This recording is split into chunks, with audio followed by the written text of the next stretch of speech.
Rita Lloyd, November 2nd, 1956, shot January 27th by a police officer. Randolph Evans, April 5th, 1961, shot in head, police officer. Eula May Love, August 8th, 1939, Los Angeles, shot, police officer. Mary Mitchell, November 3rd, 1991, the Bronx, New York, shot. Nicholas Haywood, by the way, police officer. September 27th, shot, police officer. Frankie Ann Perkins, March 22nd, 1997, brutal force, strangled, Chicago, police officer.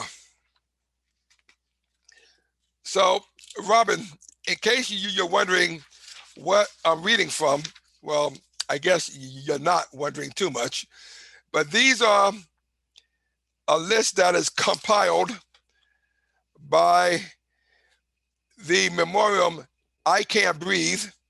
I got this online. Unarmed black men and women shot, strangled, bludgeoned, kneed to death by police officers. And it goes from 1939 until, well, Dante Wright, okay, shot by a police officer. Oh wait, I'm sorry. That was a oops. It wasn't intentional. My bad. I made a mistake. And clearly, you saw on the police camera, thank God there was one, that she probably did not intend to shoot this guy with a gun. It was an oops. And I tell you, Robynne, it doesn't matter. It doesn't matter. It doesn't matter to the family. It doesn't matter to the other person who's in the car, who's traumatized. It doesn't matter to me. I'm sure it doesn't matter to you. Okay? This young man, 20 years old, is dead for a traffic stop. He had a warrant. And honestly, when I read the warrant, I think it says something about he was in trouble for either possession of a weapon and or assault on his girlfriend. Yeah, okay. But he got stopped by a traffic stop. Oh yeah, he was struggling. And so there was about 3 or 4 cops there. And he was struggling. And so she pulls out, first of all, why pull out a taser? You know, I don't see that. But when most police will tell you tasers is on your less dominant side, your gun is on your most dominant side. I think that is what the case is. So you accidentally reached for your gun instead of your taser. Oops! Oh my God! I shot him, and now he's dead. Timothy Dwayne Thomas, shot, Cincinnati police patrolman.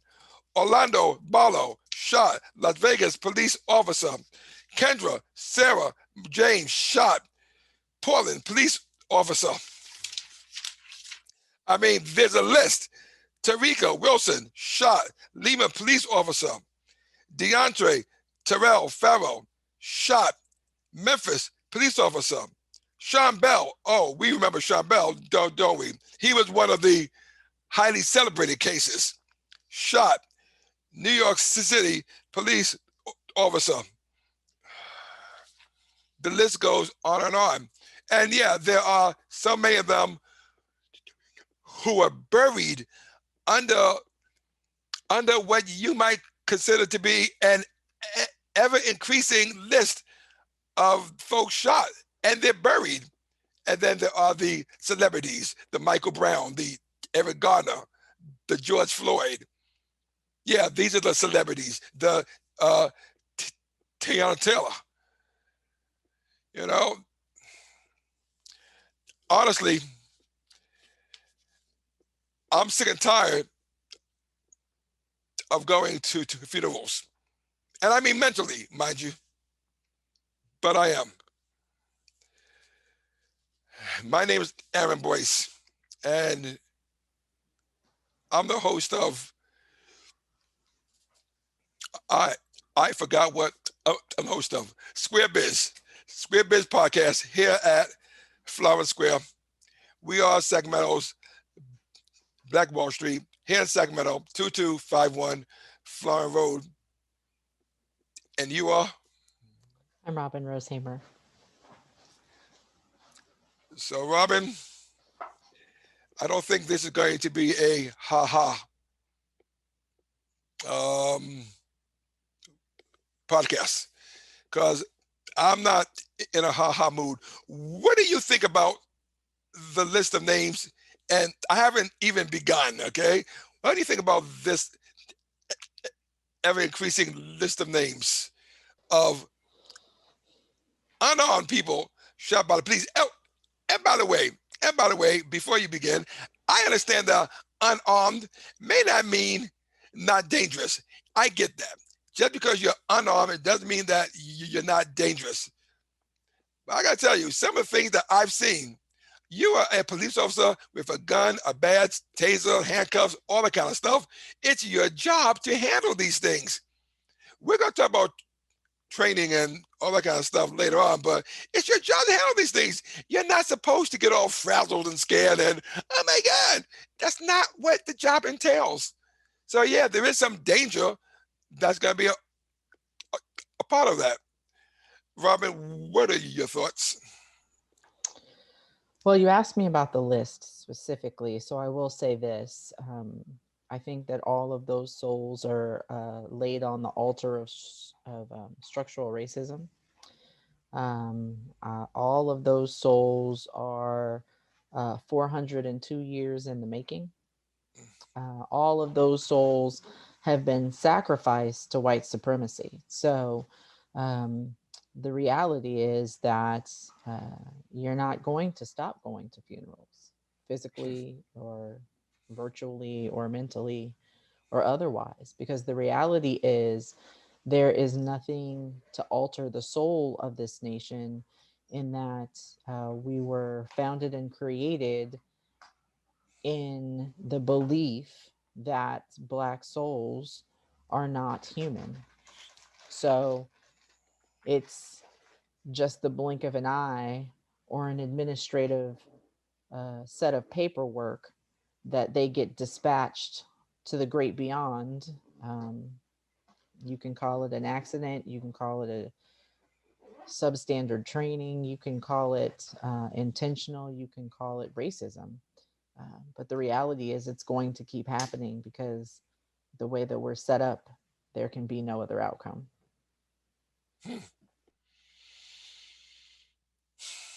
They said, here's a quote that I got, and that kind of speaks to what you say. A system cannot fail those it was never built to protect. I don't know who Van Newkirk is, but I couldn't agree more. A system cannot fail those it was never built to protect. Um, I have on good authority that back in the day, police force was first put into action, to catch runaway slaves here in this country, to catch runaway slaves. And so I don't know if this is the first iteration or not. All I know is that this is what they were used to do. Um, There's some real good foundational history in Ava DuVernay's 13th. mhm. It talks about the fact that the prison industrial complex was built, in fact, to support and replace the labor lost as a result of the Civil War. So Hmm. the reality is that it's not an accident that you have a higher percentage of African American males incarcerated than you do have in college. It's not an accident that there are 25% of the world's folks who are incarcerated are in the United States. Literally 1 in 4.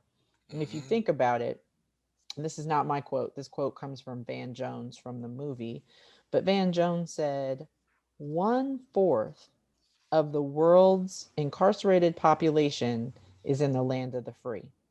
So it it is truly the irony of the fact that there was never the intention from the founding fathers for Black folks to ever be free. They were never intended to not be enslaved. And so this is their response.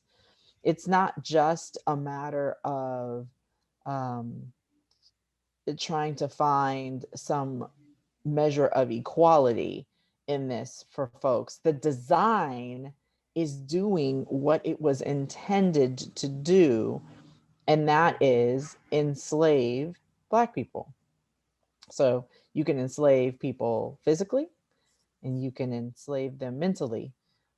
And I will say that the system is doing a good job on both regards. We are not supposed to be afraid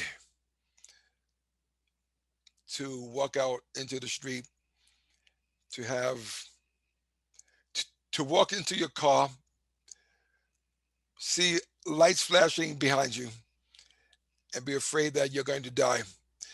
The the young man, I think the soldier, what was his name?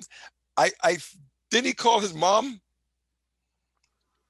I think he called his mom, and if not him, somebody called his mom and said, "Mom, I'm being stopped. I'm being stopped." Okay, no, wait a minute. I think it may have been Dante. Yeah, Dante Wright called his mom, and and I think his mom heard "Don't run" or something. Man, is but somebody called. You know what I mean? When you got to call your mother because you're being stopped by a police officer. Just today, just today, there was a young man in my office. He was the son of one of our tenants. 20 years old, good looking guy, handsome, robust black male. He's helping his mom in the business. He wants to be an entrepreneur. And instead of me talking to him about how to be a successful entrepreneur, I felt compelled. I don't know this kid. I felt compelled to tell him, please be careful. Please be safe. Please, we need you to be with us. And what does that mean and how does that work?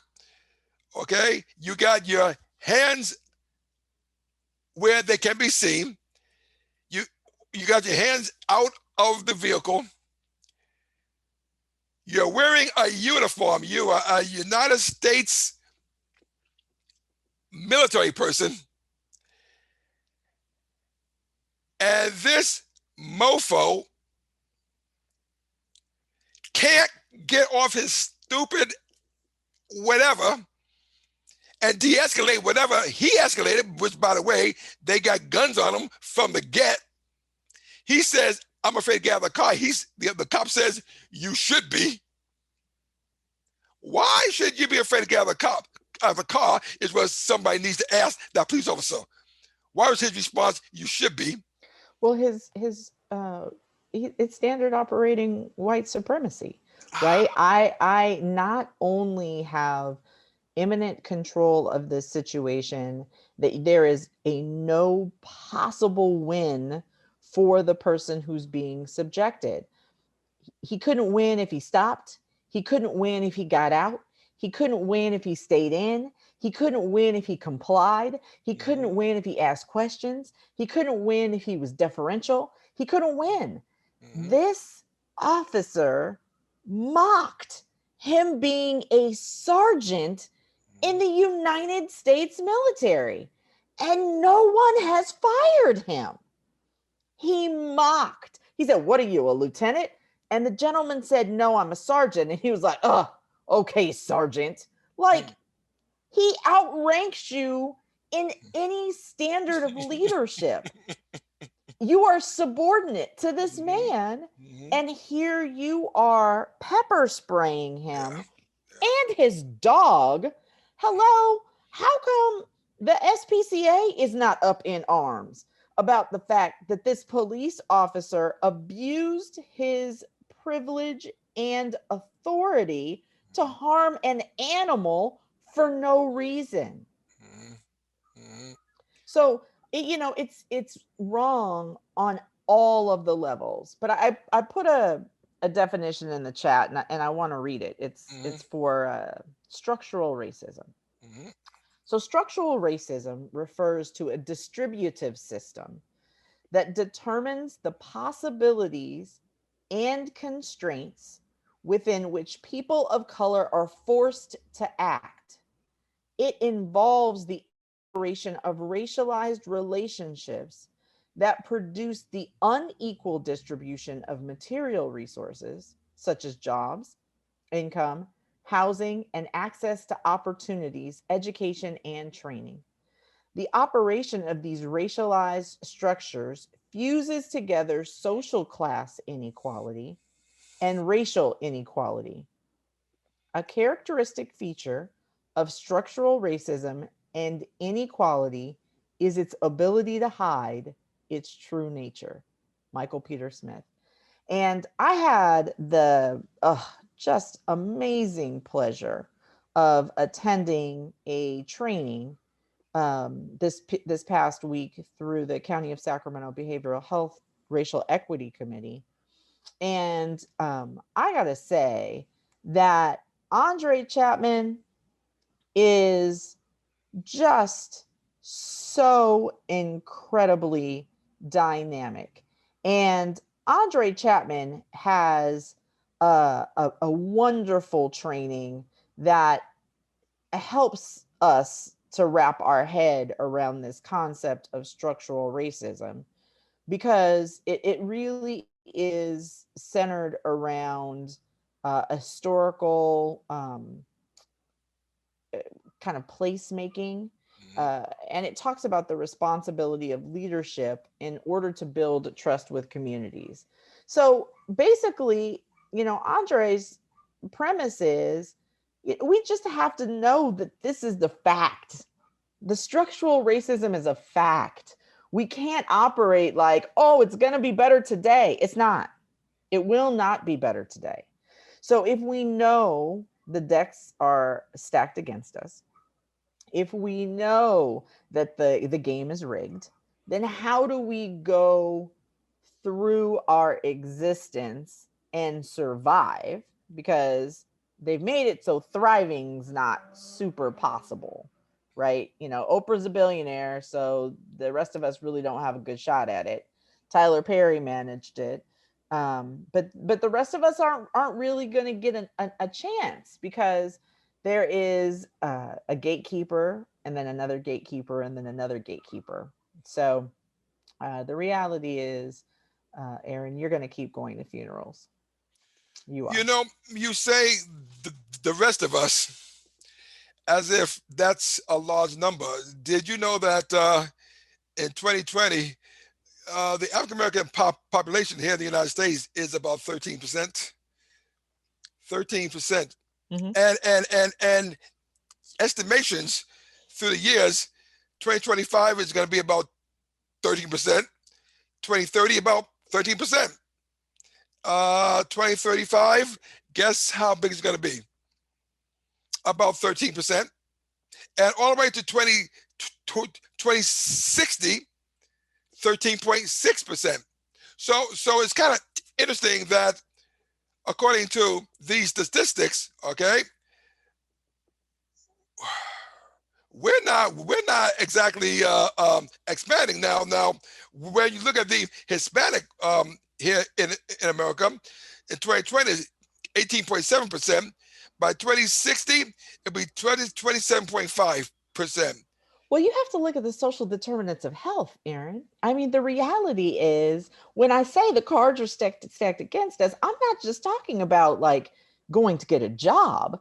I'm Hmm. talking about the conditions in which Black people live are unhealthy. We are dying not just at the hands of the police, but at Hmm. the hands of our healthcare system, at the hands of our communities, the air quality in communities of color is far poorer than any other communities. There are so many studies that have been done about food insecurity and food deserts. We are dying because our diets are terrible, not because we make bad choices, not because of slave mentality, but because there's no fresh food in our communities.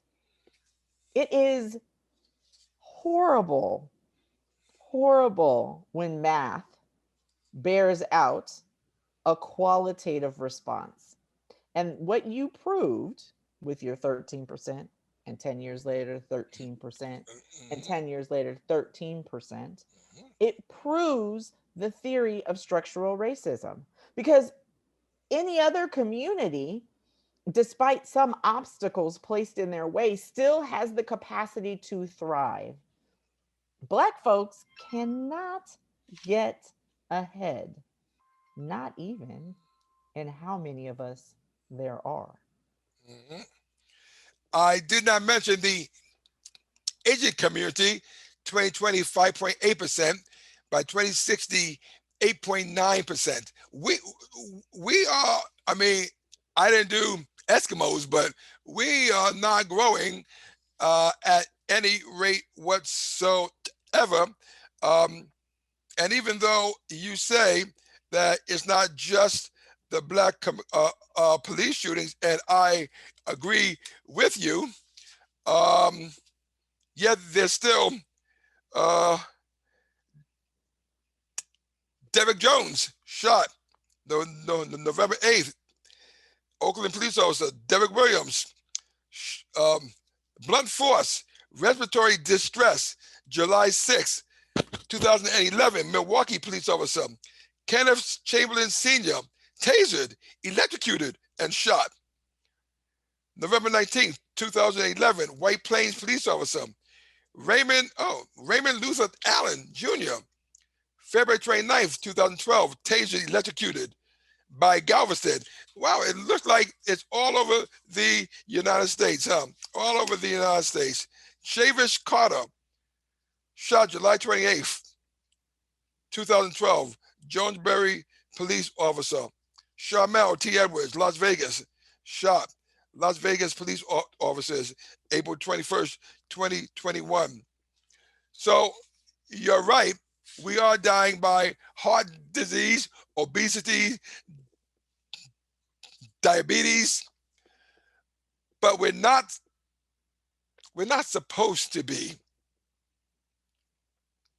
shot by those who are there to protect us. In fact, I remember in my neighborhood a long time ago, there was a police disturbance, a man and his wife. He calls the police.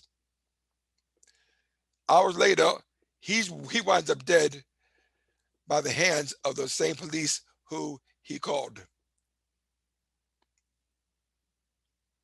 You can call that ironic, tragic, criminal. But you know, we're not talking about statistics. We're talking about somebody's son, somebody's daughter, somebody's sister, somebody's brother, somebody's father, somebody's mother, somebody's. You know what I mean? We're talking about family here. And But when you see there's no way to inoculate yourself against it, Aaron. There is no explaining it enough to yourself or to your friends or to your colleagues to feel better about it. every single time we're going to be horrified because it's horrifying.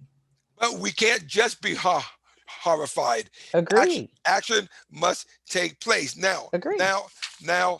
I want to read. I want to read. This is cute. Most middle class whites have no idea what it feels like to be subjected to police who are routinely suspicious, rude, belligerent, and brutal. That's by Dr. Benjamin Spock. You gotta admit, you know, we talk about this. White people don't give their children the speech. We do. There may be times where we are powerless to prevent injustice, but there must never be a time when we fail to protest. Now, that was by Eli Wiesel, um, the Holocaust survivor. All right. How wonderful it is that nobody need wait a single moment before starting to improve the world. Anne Frank. She did not survive the Holocaust. The reason why I read those is I want people to understand that I don't think that we are alone in the injustice that happens in the world over time. I don't think that, Robynne. I don't think that neither do you. What does bother me is that this country was built upon the backs of us. And so instead of showing us the love and respect, they still want it. There are many people who still want it the same way. Find out just what any people will quietly submit to, and you have the exact measure of the injustice and the wrong which will be imposed on them. Frederick Douglass. So we know that this will end. I know that it will end, but either it will end in fire and blood, or it will end in discussion and reform. People have to pick how it's going to go. Well, you went through your list of quotes, so here's mine. The world will not be destroyed by those who do evil, but by those who watch them without doing anything. Albert Einstein. Yes, sir. Yes, ma'am. Absolutely. Absolutely. Absolutely. So here we are. The George Floyd case has ended. Now it goes to the jury. He did not take the stand as no one expected him to. Because what could he possibly say?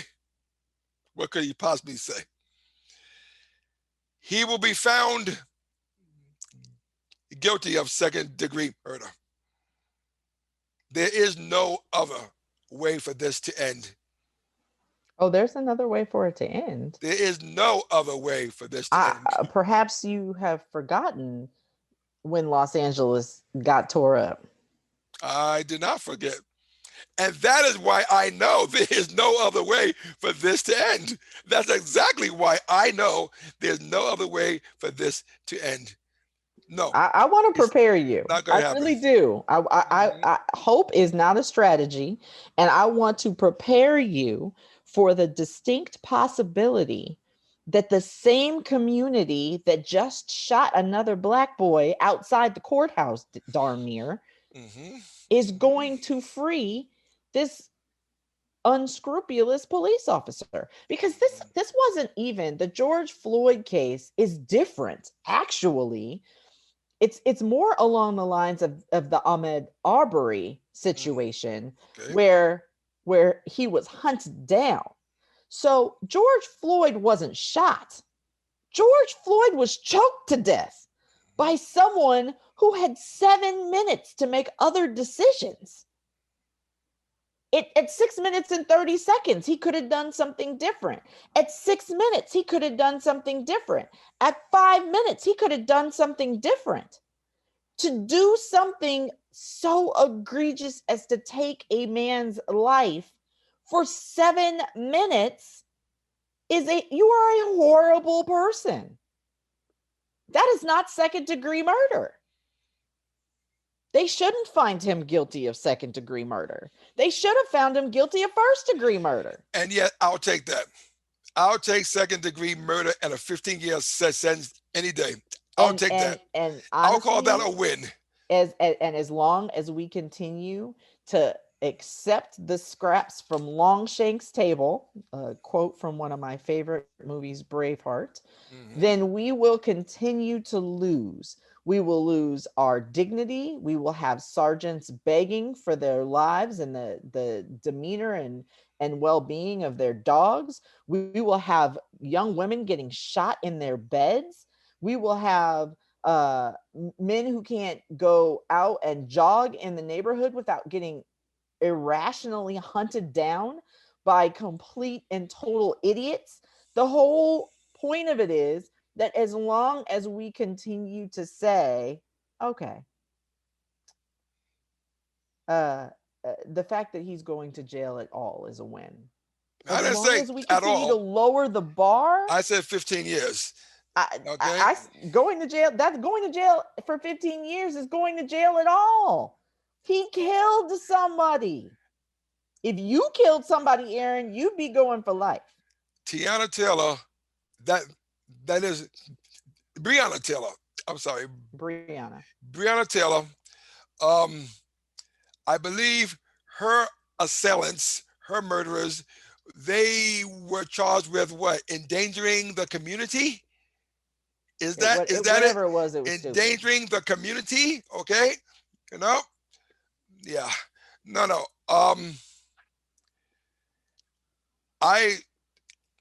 It has to start somewhere. 93%. Do you know what that number is? 93%. Score on my last test? That's good. Of course, if I was your parent, I'd be like, what happened to the other 7%, huh? You must have met her. Huh? Okay. No, 93% is the number of non-convictions or even non-prosecutions probably in police shootings of unarmed citizens. 93%. So back in the day, those scraps, as you called it, were added up, changed race relations in America. Maybe not enough, but it got us moving forward. 1950s, 1960s, it got us moving forward through little wins, smaller wins. People died, I might add, to get them. They were martyrs. There's always martyrs to success and movement. There's always martyrs. And so there was. And I believe that those scraps or those little movements caused a great migration that at least has us not where we were. When you look at you yourself, Robynne, and you look at your family, I look at mine, I can see uptick in where my ancestors were. That's not by accident. So what I see is what's happening now is whenever we can convict, not prosecute, but to convict somebody for the illegal death of one of our own, I'll take that, because each and every one of those convictions adds up to a great upheaval and movement that has to happen. Like I said, either by fire and blood or by discussion and reform. Well, I think we're going to have to agree to disagree on this because, and I want to correct my quote because I didn't say it correctly and I didn't say it completely. So I want to make sure that for the record, you're so concerned with squabbling for the scraps from Longshank's table that you've missed your God-given right to something better. Mm-hmm, So mm-hmm, mm-hmm. I am. That was a good quote. Just by the way, yeah, good quote. It's so poetic. Uh-huh. The reality is that the reason why we get 7% is to prevent the fire and brimstone. Because if we dropped down to 5 or 4, it's likely some people would take to the streets and burn things up. And in fact, when we start dipping, when we go 2 and 3 and 4 and 5 prosecutions and there's not a conviction, then there is anarchy. So the reality is Derek Chauvin is just a sacrificial lamb for the system. He's just the one where they were like, bruh, you probably should have not done that on TV. If you shoot them fast, it's over quick. You gave them a YouTube video for 7.5 minutes. We can't defend that. Yeah. You're gonna have to take one for the team. So the reality is that that action was so egregious that it should have called for the death penalty. And I'm strictly against the death penalty. Let me be clear. I am not a death penalty supporter, but I truly believe it takes some level of evil to put your knee on somebody's neck and listen to them beg for their dead mother, and you still continue on. And then you're not even man enough to take responsibility for your actions. You have the nerve to hire an attorney that blames it on the victim. Yeah. Oh, Yeah. it was the drugs, it was the bad health. No, He was you killed agitated. that man. Say it with your chest. You were bad enough to put your knee on that neck. Be bad enough to say that you did it. And that's the part that is irksome to me. Oh, you want to be a punk now. You want to make excuses now while you were in power and you were demanding that your colleagues support your foolishness. You didn't have any question about the fact that you were controlling the situation. But the minute that man died and there was a hue and cry about it, oh, now you want to turn tail and run. Oh, be bad with it. I have the same problem with that I have with all of those people who were at the state capitol and had the interaction, not the state capitol, sorry, the federal capitol with the insurrection. Oh, you didn't have any problem breaking windows and screaming for blood when you had your posse of people. But as they've trotted all of those idiots through court, oh, this one and that one, and fingers pointing in all the different directions and all the things. Like, say it with your chest. Oh, you were thumping your chest and you had your gear all on and you were out there ready to rumble. Oh, but now that you're standing by yourself, you're a pitiful, sorry excuse for a human being. So that's the part that I find disgusting, Aaron, because the And acts. you're listening to the Square Biz podcast, official podcast of Florence Square. People, we are Sacramento's Black Wall Street, and we are that for a reason, because we matter. And when we help each other, we thrive, we grow, we get better. And yes, we do serve the multicultural community, and we do so proudly and happily. But we are unapologetically Black in nature.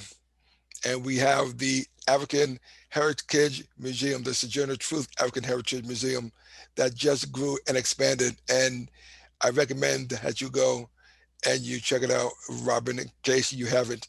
2251 Flower Road. It is phenomenal, and it's just phase one of our growth.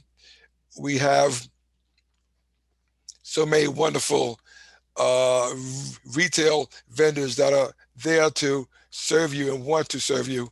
Can I tell you about the one that I'm the most excited about and I can't wait to go? Are you Yes, ready? Robynne. Yes. The Artisan Poor. Tell me I about it. Hmm. I and actually I'm a little bit irritated with you now that I come to think about it. Okay, Because tell I me. had to find out about this from my friend Courtney on Good Day Sacramento. Well, Courtney's a You wonderful didn't person. you did not call me, write me, text me. Do you know how many times in a week you text me, Aaron? A lot. And Mm. not one of those texts it contained the content telling me that I needed to run, not walk, Hmm. run down to Florence Square to visit the Artisan Poor. Okay. I knew Courtney was going to tell you, so I'm okay with that. No, I'm not giving you a pass. No. Okay. You got Okay. to take responsibility for your actions, man. You got to be responsible. Okay. Got it. Got it. And yes, she is indeed one of the many, many successful vendors that we have. Retail, nonprofit, for-profit, service industry, family, just all sorts of folk at Florence Square. It's 73,000 square feet of success, owned and operated by an African American male, 60% owned by women, I might add. So there is that.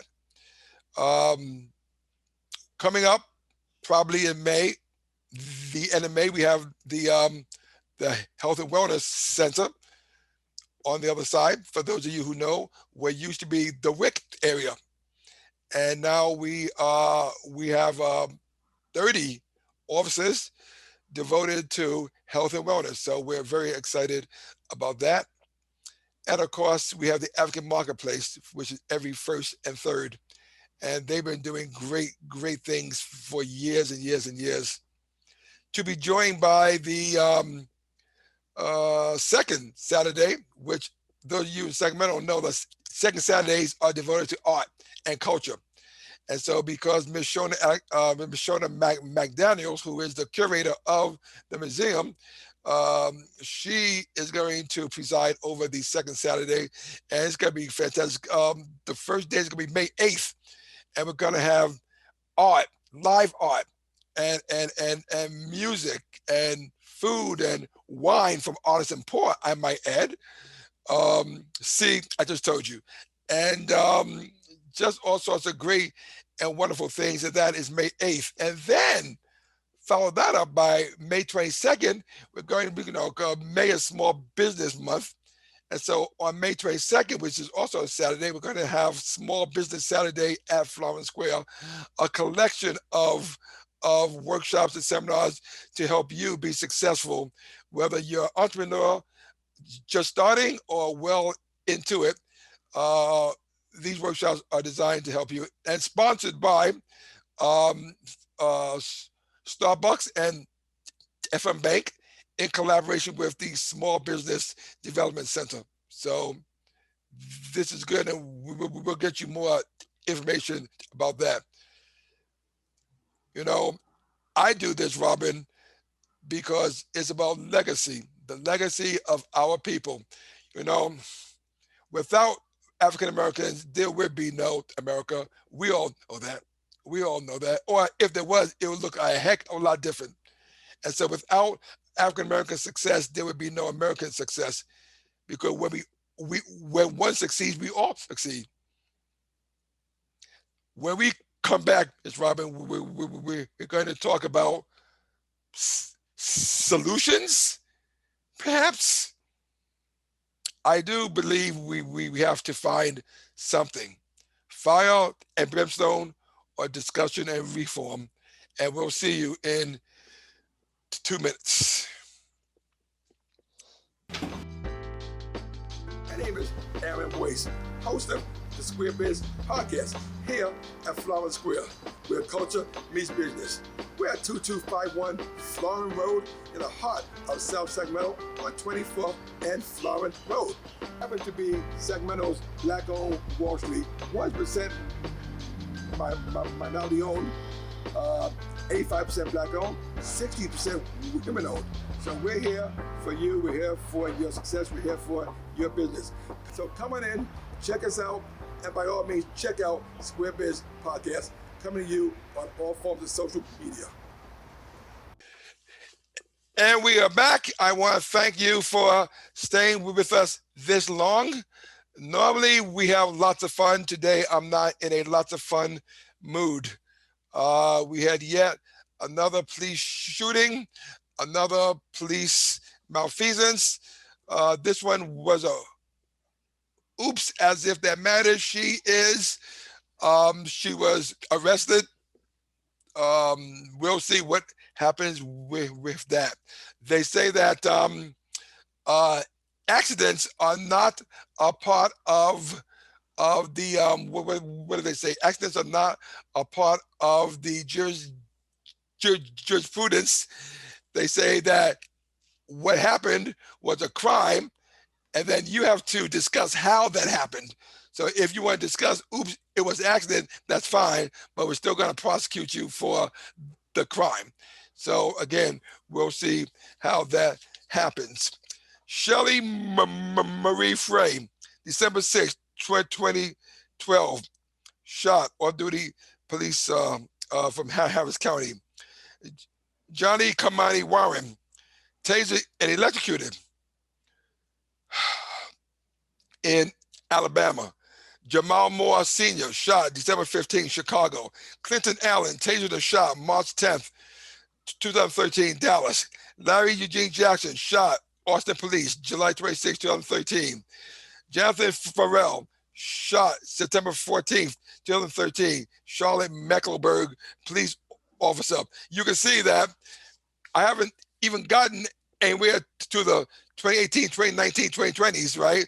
No, we heard about these guys. So I wanted to read you the list of those who maybe we have not heard of. And of course, talk about Amadou Diallo, who was shot like 20 times in the doorway of where he lived because, you know, it was dark and the police thought he had a gun or something ridiculous. Doesn't that count as another oops? So what I want to talk to you about, and did I mention this is the Square Biz Podcast, Flower Square, 2251 Flower Road, Sacramento's Black Wall Street. Did I mention that? I am Aaron Boyce, your host, and you are? Robynne Rosehammer. So, Robynne, you're supposed to help me out with these things when I get off on my horse. You know, I got sometimes climb off the horse, you know. So, but we want to talk solutions, and I heard a lot about defund the police. A lot of people got very mad about defund the police. Okay. It scares people. It scares people. It feels a little bit like anarchy. Did those scared people, and we're not going to talk about this, but did those scared people become part of the 70 million people who voted for Trump, or were they predisposed to vote for Trump anyway? I don't know. But this will scare people less. This was an article written by Rashawn Ray, and I'm not going to read the whole thing. I'm just going to read a little bit of it. But defund the police means reallocating or redirecting funding away from the police department to other government agencies funded by local municipality. Okay, municipality. Okay, whatever that word is. Okay. Municipality. That's the one. That's it. It's that simple. Defund does not mean abolish policing, and even some who say abolish do not necessarily mean to do away with law enforcement altogether. Rather, they want to see the rotten trees of policing chopped down and fresh roots replanted anew. Camden, New Jersey is a good example. Nearly a decade ago, Camden disbanded or abolished its police force and dissolved the local police union. This approach seems to be what Minneapolis will do in some form, will need to do. So, different from abolishing and starting anew, defunding police highlights fiscal responsibility, advocates for a market-driven approach to taxpayer money, and has some potential benefits that will reduce police violence and crime. Data show that 9 out of 10 calls for service are for non-violent encounters, like traffic stops. Now, this does not mean that an incident will not turn violent, but police at times contribute to the escalation of violent force. Like pulling out your gun at a traffic stop, like that. Okay. Police officers' skill set and training are often out of sync with the social interactions that they have. Like Sandra Bland. Police officers are mostly trained in use of force, tactics, and worst case scenarios to reduce potential threats. However, most of their interactions with civilians start with a conversation.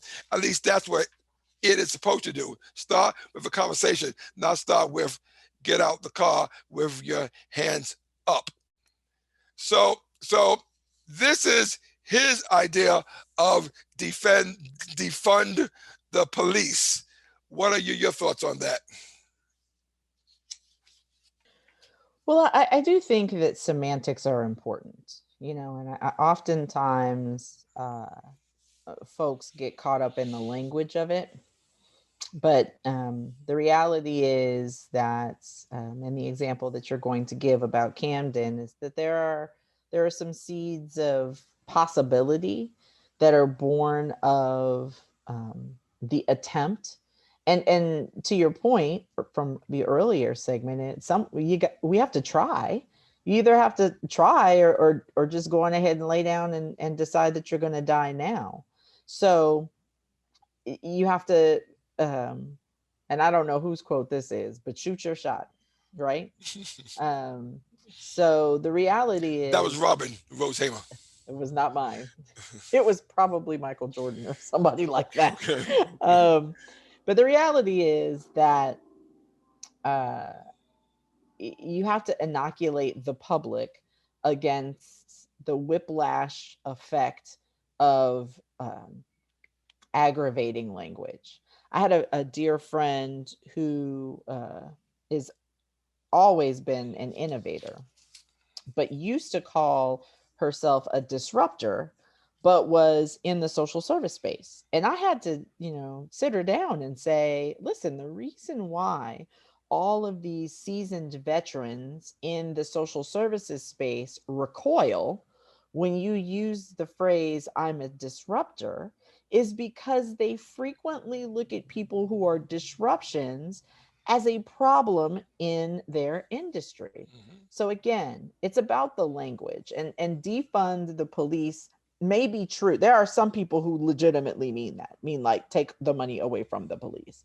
But I think many people who are discussing that, up to and including, I think, President Obama, is really referring to redirecting resources from law enforcement to serve the community in the ways that it needs to be served. So, pulling out the mental health dollars from the police department so that the police don't get mental health calls anymore because they're ill suited to be able to deal with those calls.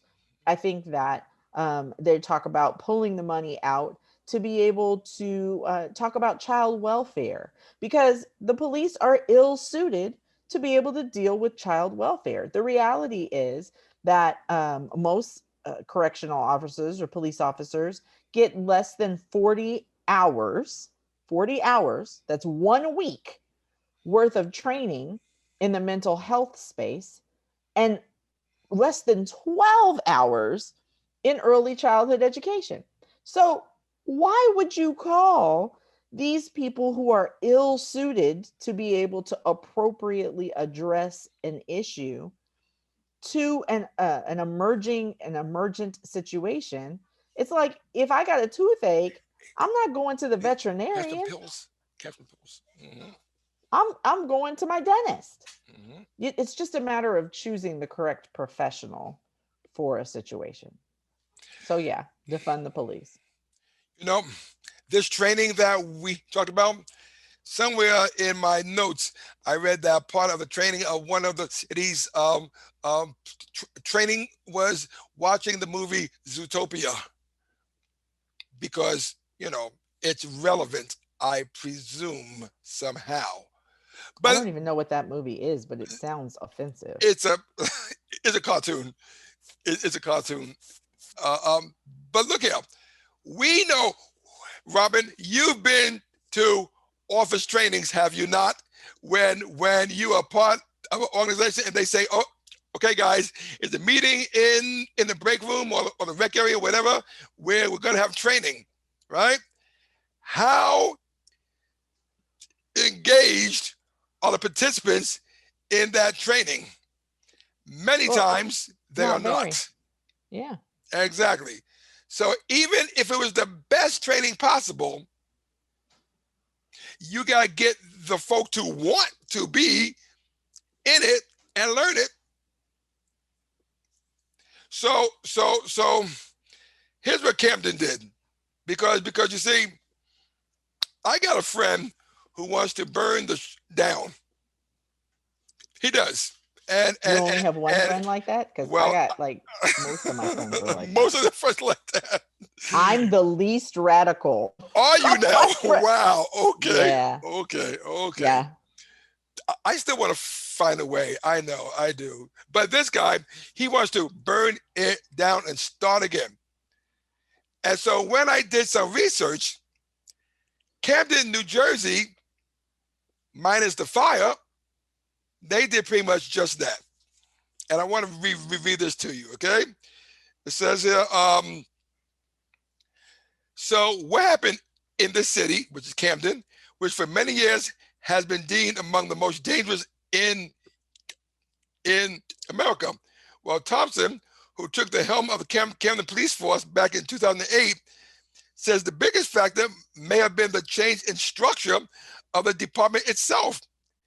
In 2013, the Camden Police Department was disbanded, reimagined, and born again as the Camden County Police Department, with more officers at lower pay and a strategic shift towards community policing. That meant focusing on rebuilding trust between the community and their officers. Now, look here. I know that Sacramento has some community policing as well. I don't think that that works unless each cop is mandated to get there without his gun and badge, mind you, and sit there and work within the community. We're talking about feeding the homeless, volunteering at schools, you know, working in hospitals, not as a police officer, but as a real person who just happens to be a police officer. Once they take off the gun and the badge, now, all of a sudden, they have a different mindset, or at least they should have a different mindset. People aren't coming to them talking about, "Oh, save me." Oh, Yeah, wait, but hold on. police officers No, always carry more than just their service revolver. well, so, well, so police, well. the Clearly, I'm talking about disarmed. Then right. But disarmed. what I hear you saying is that you want Hands them to rolled find up. their humanity, but that I is do. not the manner in which they are hired. So Aaron, you're asking them to re-envision themselves as these citizens of the world. And the reality is, we will never be able to build trust with Disband. those who Disband. police us until there's first Mm-hmm. a representative number of minorities in the organization that reflect the community. That's the Mm-hmm. first thing. The Mm-hmm. second thing is an appropriate level of onboarding and training to be sufficient so as to have cultural competency at a minimum, Mm-hmm. but cultural humility in its optimal form. You mentioned community policing. These police don't live in our community. These police live someplace else. because they think we're part of Zootopia. Mm-hmm. Mm-hmm. So Camden, I think, got it right though, because again, they did disband and start again. Now, I don't know exactly how that was. Did that mean that they took every police officer off the street? Perhaps. Perhaps. I mean, why not, right? Why not? I mean, it's not working. So the It's not reality working. is, none. If you talk about the number of crimes that are actually solved, right? If Mm-hmm. you there's plenty of statistics, and I can't quote them accurately, so I won't even try. Uh-huh. But there are buckets of statistics that exist around the number of added police officers juxtaposed with the fewer and declining number of crimes that are resolved. So Mm-hmm. we are adding a greater number of people into our police force, and they are less effective and less helpful as it relates to solving crime. So if the police aren't here to solve crime, then what are they here for? To keep us caged. You better preach. And so here, it, back to Camden, it says these guys, the police, are more than just reporting 9 to 5 in, in uniform. They're taking their own time and and becoming mentors in the community. Again, to me, it is so important that we get them out of the uniform and into the community, whether they live here or not, into the community so they can see and be one with the community. Right now, we have, you say systemic racism, you say we hear white supremacists. I, I want to add to that scared little boys and girls. We have scared little boys and girls who clearly a lot of them don't need to be in a uniform carrying a badge because they're scared little boys and girls. And the first thing they're going to do, rather than is to de-escalate, is they're going to yell and scream themselves because they're scared little boys and girls, and then reach for something that shows deadly force, like scared little boys and girls will do. You know, so we want to take all that out of the system, re, replace it. Now, how that works? Well, that's for smarter people than me. Maybe you with your PhD. What I do know is that it has to happen.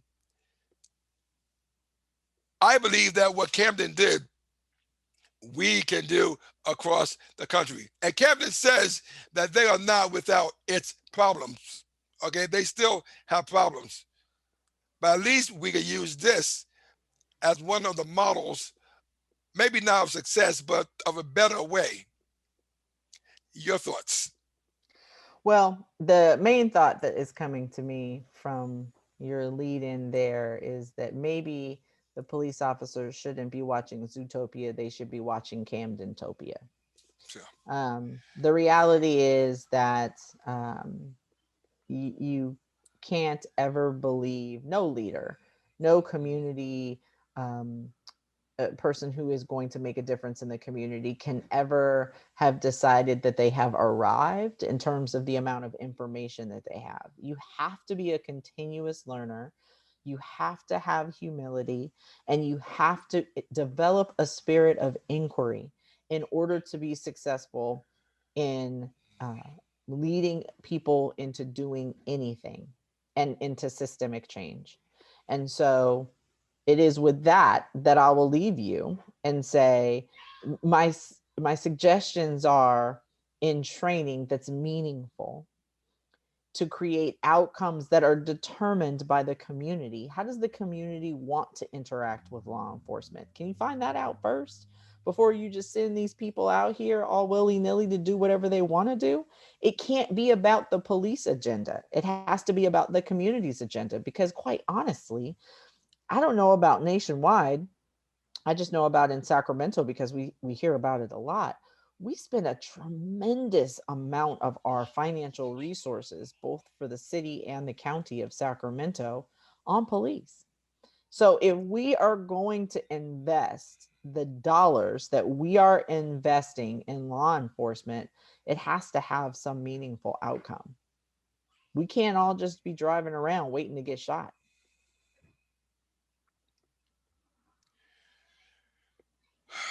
So let me say that I believe that there are many good and caring police officers across the country. I do. Some of them I know. The police chief here in Sacramento, I believe him to be an honorable person, and I believe that he wants to do the right thing. Whether he knows how to do the right thing is something else. And I put nothing negative on him.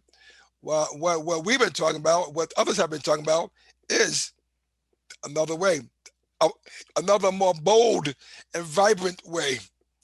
Something that's not going to put a band aid on it, but it's going to rip the band aid off. I feel strongly that's what we need to do. If we don't, we're going to suffer, as you say, more funerals of young black men and women, some who I meet every day at Flower Square, who are doing great and amazing things, although they be so young. And to have them stopped and accosted, whether they die or not, okay, to just have to deal with the crap that goes down is something that I just don't want to see happen. And we have to make a change. And that I know that we know. It's just a matter of how. It's not a matter of when. The when has to be now. It's just a matter of how.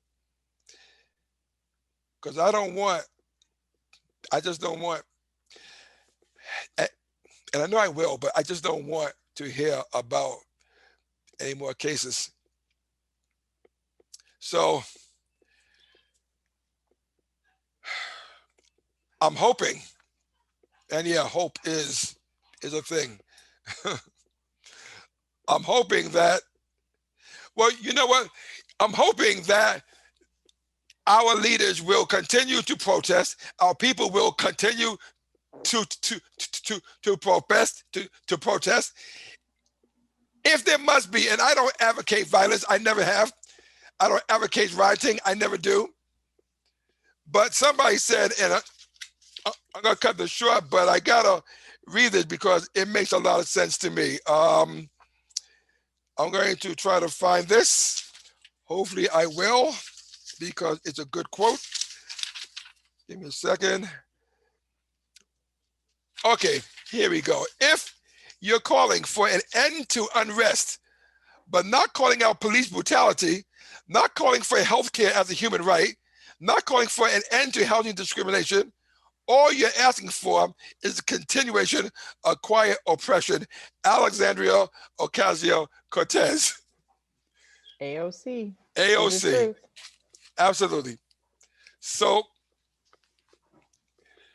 thank you, Robynne, for coming on and speaking with me with this. Okay. And thank you for listening, folks out there in the community, to this Square Biz podcast, official podcast of Flower Square. We are Sacramento's Black Wall Street, and I am your humble host, Aaron Boyce. And you are, Robin Rosehammer. Thanks for and listening. we thank you for your time.